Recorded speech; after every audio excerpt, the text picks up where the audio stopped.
Good morning student. आज अपने class 9th का सेकंड चैप्टर तो पिछली क्लास तक कंप्लीट हो गया था। आज अपने चैप्टर नंबर 3 अपन स्टार्ट करेंगे, आपके अध्याय नंबर 3, जिसका नाम है परमाणु एवं अणु। सेकंड चैप्टर तो आपके था कि हमारे आसपास के पदार्थ शुद्ध हैं। इसके बारे में अपन ने पूरी डिटेल से पढ़ लिया था कि पृथक्करण की विधियाँ कौन कौन सी है। इसके अलावा आपके कौन कौन से चैप्टर हैं जिसके बारे में अपन को इस चैप्टर के अंदर क्या क्या टॉपिक थे, वो सारी डिटेल से क्रियाकलाप वगैरह सारी चीज़ें अपन ने पढ़ ली थी। ठीक है, इसके बारे में तो अपन ने पूरी डिटेल से बात कर ली थी। आज अपन बात करेंगे कि जब उसके अंदर अपन ने पढ़ा था कि ये आपके तत्व क्या होते हैं। इसके अलावा आपके जो तत्वों के और यौगिक के बारे में भी पढ़ा था पिछले चैप्टर के अंदर। तत्व और यौगिक, इनके बारे में अपन ने पिछले चैप्टर में पढ़ा था। ठीक है ना। आज अपन पढ़ेंगे परमाणु एवं अणु। पहले तो पढ़ेंगे अपन परमाणु के बारे में। परमाणु इंग्लिश में बोलते हैं इसको एटम। परमाणु क्या होता है, इसकी खोज किन वैज्ञानिकों ने की थी, इसके बारे में।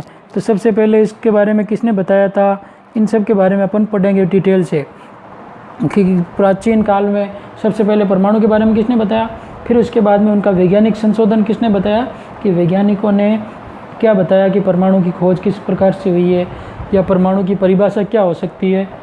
इसके बारे में अपन बात करेंगे, परमाणु एवं अणु के बारे में। तो सबसे पहले तो परमाणु। अब परमाणु के बारे में सबसे पहले आपके इस चैप्टर के अंदर आप अपन पढ़ेंगे कि जिन जिन वैज्ञानिकों ने परमाणु के बारे में बताया। और इसके बाद में अगला चैप्टर आपके चैप्टर नंबर 4 क्या है, चैप्टर नंबर 4, उसके अंदर अपन पढ़ेंगे पूरी परमाणु की संरचना के बारे में, है ना। परमाणु की संरचना के बारे में पहले तो अपन को ये पता होना चाहिए कि परमाणु होता क्या है ना। परमाणु क्या है, आपके रसायन विज्ञान का सबसे छोटा कण है। क्या है, परमाणु छोटा कण है, जिसको अपन पढ़ेंगे कि परमाणु के बारे में क्या क्या चीज़ें हैं। तो सबसे पहले प्राचीन भारतीय एवं ग्रीक दार्शनिक इस प्रकार से ज्ञात एवं अज्ञात दृश्यों से सदैव चकित रहते थे कि पदार्थ को विभाजित के बारे में अलग अलग वैज्ञानिकों ने अलग अलग बातें की। लगभग 500 ईसा पूर्व क्या हुआ था, एक महर्षि हुए थे भारतीय दार्शनिक। 500 ईसा पूर्व पहले एक भारतीय दार्शनिक हुए थे, उन्होंने बताया था परमाणु के बारे में। उन्होंने अपना मत दिया था पदार्थ को विभाजित करते हुए। भारतीय दार्शनिक, अभी तक अपन पढ़ रहे हैं जो दार्शनिकों के आधार पर, जो प्रायोगिक सत्यापित नहीं है। प्राचीन दार्शनिक महर्षि कौन थे, कणाद।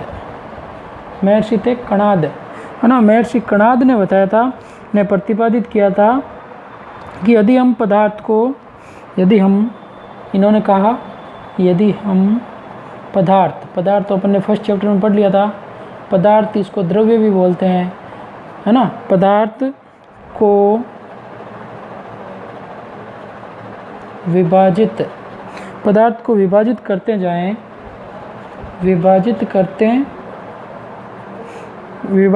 जाएं तो हमें छोटे छोटे क्या प्राप्त होंगे, छोटे छोटे कण प्राप्त होते जाएंगे। जैसे अपन किसी चीज़ को तोड़ते हैं तो उसके छोटे छोटे कण प्राप्त होते जाते हैं, तो छोटे छोटे कण प्राप्त होते जाएंगे, पदार्थ के छोटे छोटे कण प्राप्त होते जाएंगे। और अंत में क्या होगा, अंत में एक सीमा आएगी। एक सीमा मतलब लास्ट स्टेज आ जाएगी। एक सीमा आएगी जब कण को पुनः, मतलब और विभाजित है, कण को पुनः विभाजित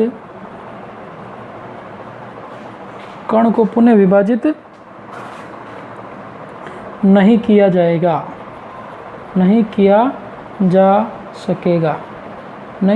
सकेगा। पदार्थ को और विभाजित नहीं किया जा सकेगा, अर्थात वो क्या हो जाएगा, आपके अर्थात वह सूक्ष्मतम कण क्या रह जाएगा आपके,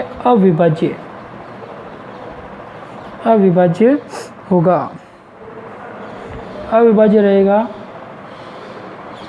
और इसी अविभाज्य कण को उन्होंने क्या कहा, इसी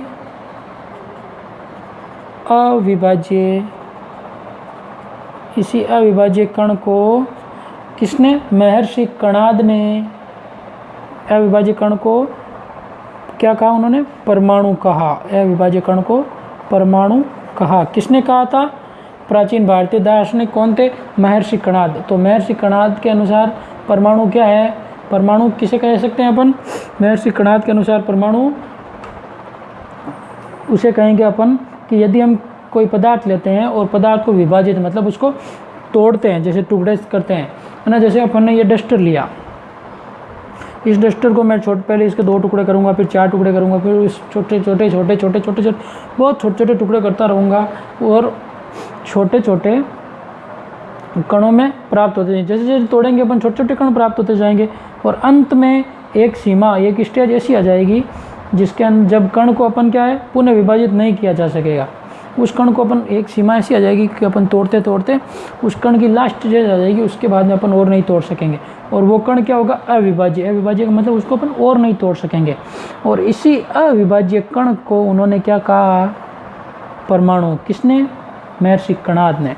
तो सबसे पहली अपने पास में अवधारणा क्या आई है, महर्षि कणाद, भारतीय दार्शनिक, 500 ईसा पूर्व पहले भारतीय दार्शनिक महर्षि कणाद ने बताया कि पदार्थ को अपन तोड़ते जाते हैं तो उसके बाद में अपन को अंत में एक ऐसी सीमा प्राप्त होती है जिसके अंदर क्या होगा, उस कण को और विभाजित नहीं किया जा सकेगा। और उसी अविभाज्य कण को महर्षि कणाद ने क्या नाम दिया था, आपके परमाणु।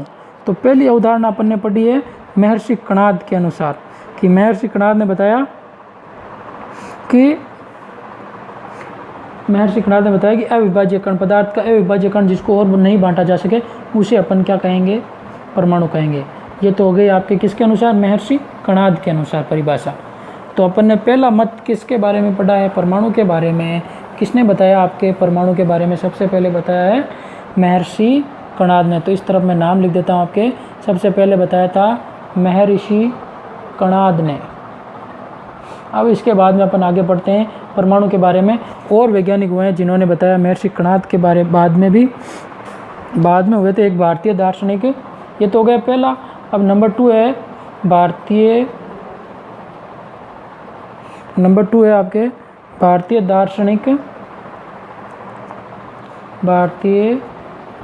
दार्शनिक हुए हैं पकुदा। नाम थोड़ा सा अलग है, थोड़ा ध्यान रखें। पकुदा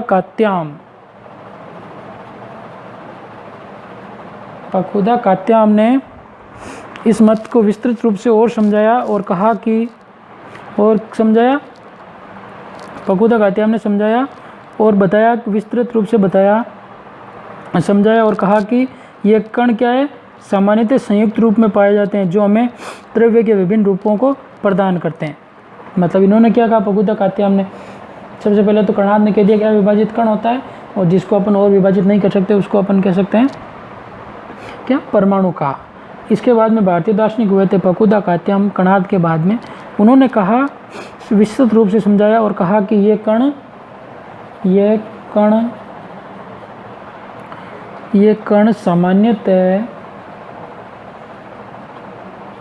सामान्यतः संयुक्त रूप में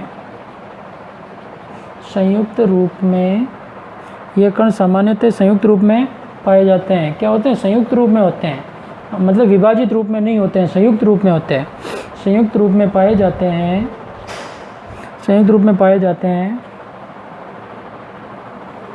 जो हमें क्या होते हैं, द्रव्यों मतलब पदार्थों के, जो हमें द्रव्यों मतलब पदार्थों के संयुक्त रूप में पाए जाते हैं और पदार्थों के भिन्न भिन्न रूपों में पदार्थों के भिन्न भिन्न रूपों को प्रदान करते हैं, प्रदान करते हैं।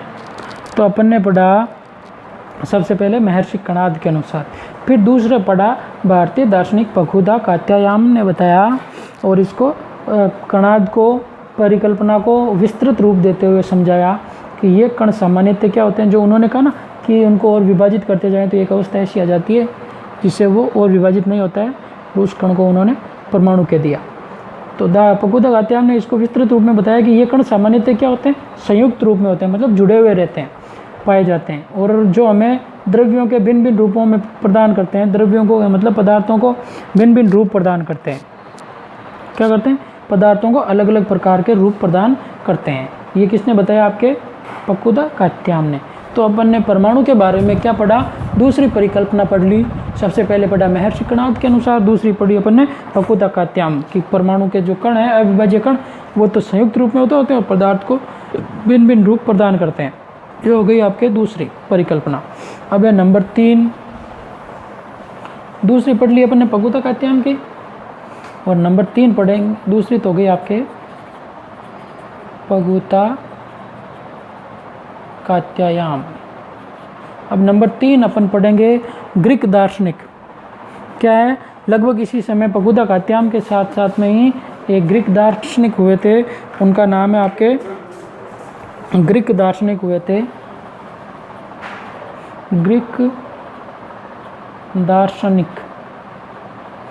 दार्शनिक जिनका नाम था आपके डेमोक्रिटस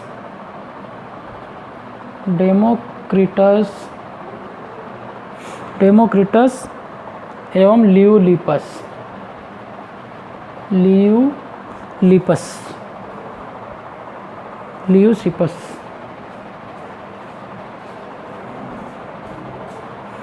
ग्रीक दार्शनिक हुए थे आपके डेमोक्रिटस और ल्यूलिपस ने सुझाव दिया कि यदि हम द्रव्य को विभाजित करते जाएं, यदि हम क्या करें, द्रव्य को विभाजित करते जाएं, तो एक स्थिति ऐसी आएगी जब कण को पुनः विभाजित नहीं किया जा सकेगा, और उन्होंने इन्हीं अविभाज्य कणों को परमाणु कहा था।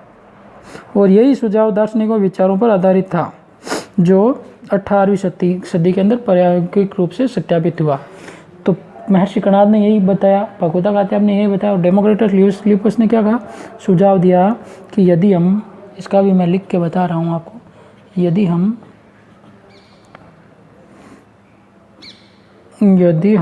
द्रव्य को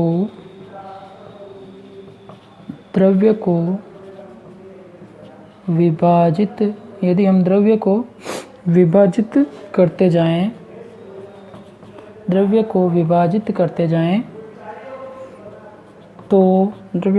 करते जाएं, तो एक ऐसी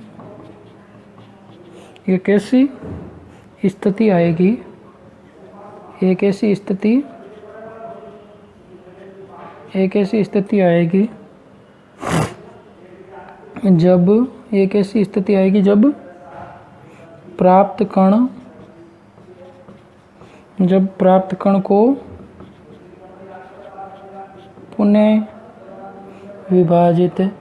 को पुनः विभाजित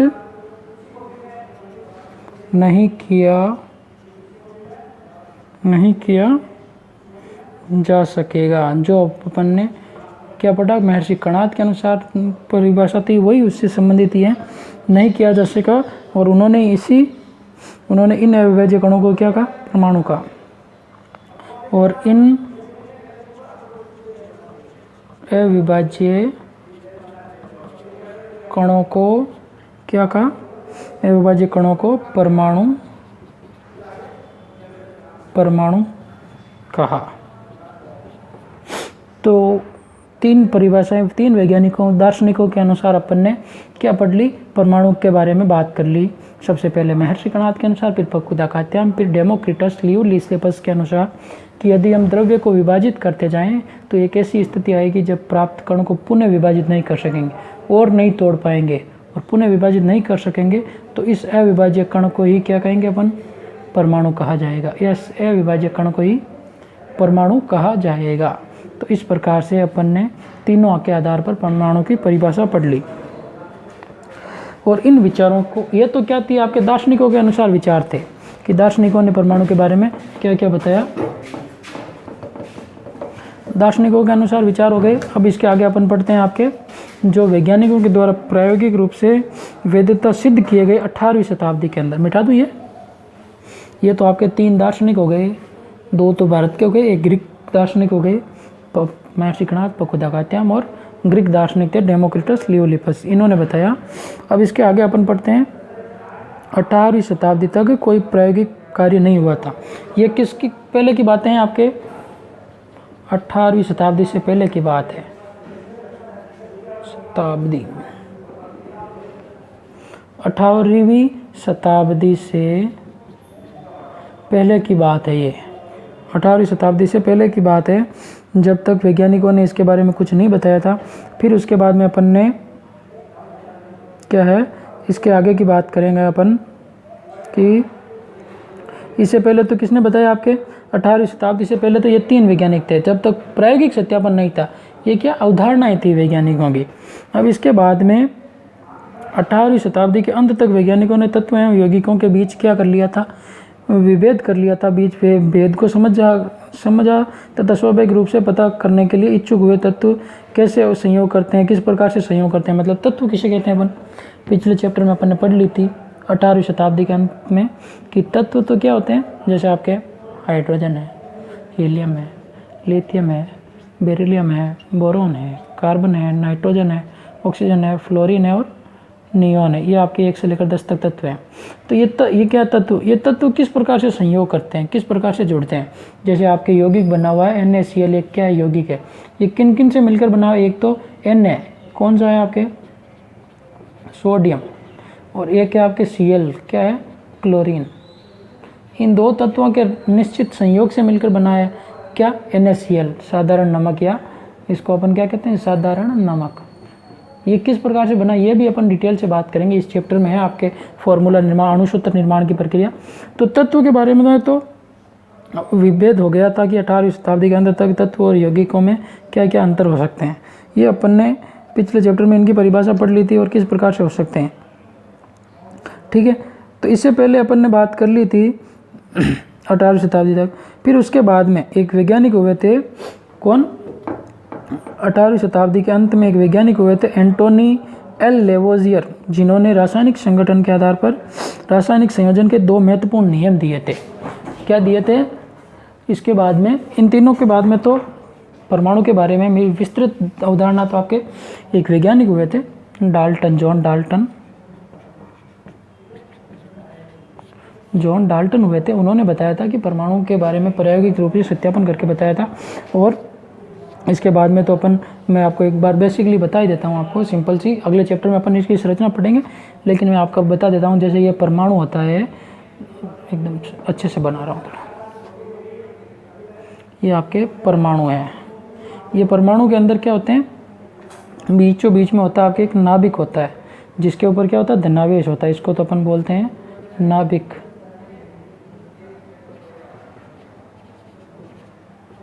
और ये आपके क्या है परमाणु है। नाभिक के अंदर क्या होते हैं 2 कण होते हैं।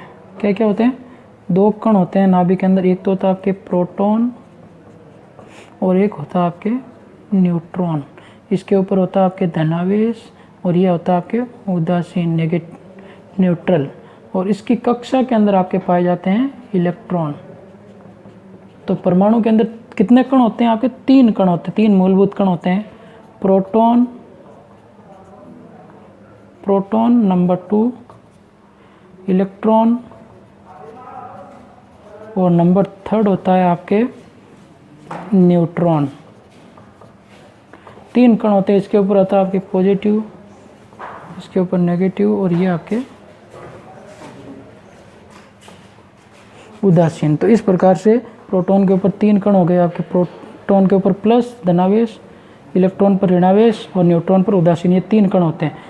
पॉजिटिव चार्ज होता है इसके अंदर, और इसके अंदर इलेक्ट्रॉन इस प्रकार से गति करते हैं।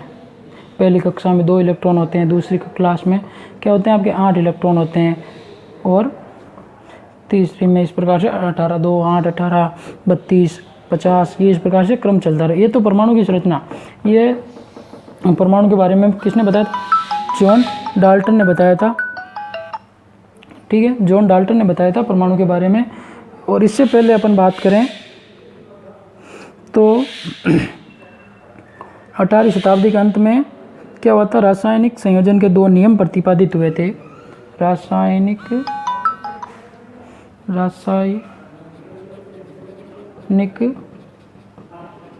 संयोजन के 2 नियम किसने दिए थे? वैज्ञानिक हुए थे आपके, वैज्ञानिक हुए थे एंटोनी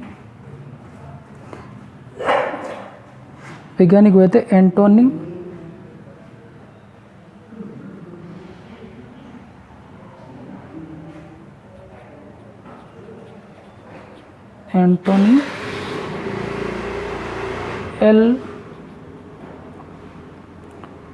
लवोइजिए। इन्होंने क्या किया था? रासायनिक संयोजन के 2 महत्वपूर्ण नियम प्रतिपादित किए थे। एंटोनी एल लेवोजिए ने 2 महत्वपूर्ण नियम प्रतिपादित किए जो रासायनिक संयोजन के नियम से के नाम से फेमस हुए थे रासायनिक संयोजन के नियम के अंदर। और ये नियम अपन क्या करेंगे? अगली क्लास में पढ़ेंगे। तो आज की क्लास में तो अपन ने क्या पढ़ा था? रासायनिक संयोजन के 2 नियम अपन अगली क्लास में पढ़ेंगे। इस क्लास तक तो अपन ने पढ़ लिया कि परमाणु के बारे में किन किन ने क्या क्या परिभाषाएं बताई। तो सबसे पहले भारतीय दार्शनिक महर्षि कणाद, फिर भारतीय दार्शनिक पकोदा कात्याम और ग्रीक दार्शनिक ये डेमोक्रिटस लियोलिपस ने बताया। तो एक बार वापस रिवाइज बता दें। पकोदा कणाद ने क्या बताया था कि पदार्थ को अगर अपन और तोड़ते जाएं, पदार्थ को क्या करते जाएं? विभाजित करते जाएं तो लास्ट स्टेज क्या आ जाएगी आपके? अंत में क्या हो जाएगा? अंत में एक सीमा आएगी। एक सीमा में कण क्या हो जाएगा? कण अविभाज्य हो जाएगा, अविभाज्य होगा। और इस अविभाज्य कण को ही क्या कहा? अविभाज्य कण को क्या कहा उन्होंने? महर्षि कणाद ने कण को परमाणु कहा। और इसी को क्या किया? पकोदा कात्याम ने विस्तृत रूप में समझाया। और इसी के बाद में ग्रीक दार्शनिक क्या थे? डेमोक्रिटस लियोसिपस ने भी इसको डिटेल से बताया था कि ये किस प्रकार से होते हैं। इनके बारे में डिटेल से पूरी बातें हुई थी। तो आज की क्लास में अपन इतना ही पढ़ते हैं। अगली क्लास में आपके क्या होगा? जो आगे की बात है परमाणु और अणु के बारे में, परमाणु मतलब एटम के बारे में पूरी डिटेल से बात करेंगे। इसके अलावा इसके अंदर अपन जो आपके इससे संबंधित अणु से संबंधित हैं, मॉलिक्यूल से संबंधित बातें हैं, उनके बारे में पढ़ेंगे। मॉलिक्यूल से संबंधित बातें वो पूरी करेंगे। तो एटम और मॉलिक्यूल की पूरी डिटेल से जो समस्या का है समाधान करेंगे। ओके, गुड लक, धन्यवाद।